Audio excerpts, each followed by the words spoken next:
કે અમારો હક લેવો છે, અમારો ફરજ છે. એ હક લેવા માટે મિત્રો કોઈ ડરતા નહીં.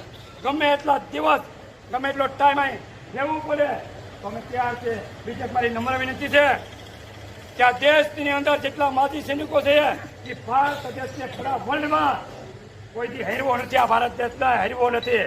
જ્યારે જ્યારે યુદ્ધ થયું, જ્યારે 71 કે ગમે તે યુદ્ધ થયા, તો આ તમારા અમે દીકરા છીએ, તમારા ભાઈઓ છીએ, તમારી લાજ અમે રાખી છીએ.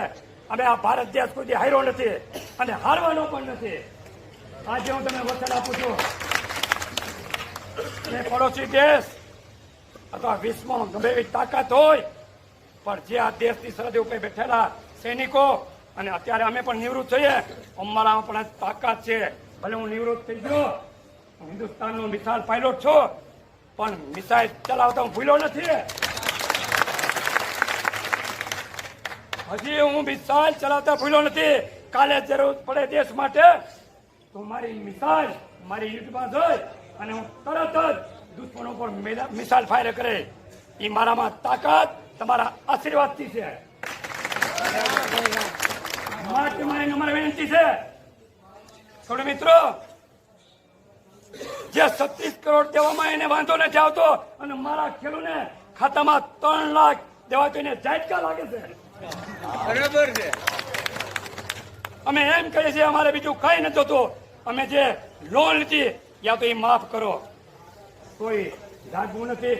અરે સાહેબે કીધું, એને ખબર છે માં બેઠા એ આપણા 2 ઢાકા ગયા છે, અહીંથી મોકલા આપણે દિલ્હી બેઠા છે.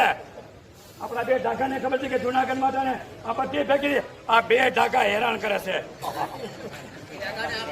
હા, પણ ધ્યાન રાખો મિત્રો, એને કહી દેજો ચોખ્ખા શબ્દમાં, આજે ખેડૂત માટે દેશનો સૈનિક પણ તમારી સાથે છે. વાહ ભાઈ વાહ. ખેડૂત તમે એકલા નથી. આજ મારા દેશનો જનરલ, કર્નલ, બ્રિગેડિયર અને એક બરફોરો પેલો સિપાઈ એ પણ તમારી હારે છે. વાહ ભાઈ વાહ. પણ તમે આપણે